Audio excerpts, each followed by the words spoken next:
semua kaum pun ada itu mas kahwin tak? Kalau Melayu, kita ada mas kahwin dengan hantaran. Mas kahwin time you bagi selalunya duit, emas pun boleh juga. Kalau kadang-kadang orang bagi Al-Quran. So yang tu wajib bagi. Maksudnya kalau kahwin memang kena bagi. Kalau hantaran pula tak wajib bagi. Kita ada jadual dekat sini Jadual. Okay, so kita ada kalau mas kahwin ada ikut negeri tau. Tapi dia tak tetap, boleh je nak ikut, boleh tak nak ikut pun tak apa. Murah je. Murah je. Paling tinggi negeri apa? Paling tinggi Selangor negeri no. KL kot. Ya, Selangor KL. Cuba tekan yang paling murah. Melaka kenapa murah? Melaka paling murah ke? No, Johor. Johor like RM22 nak 50 sen. RM22, 50 sen.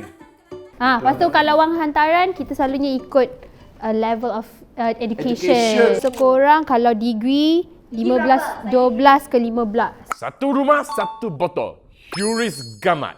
Halal.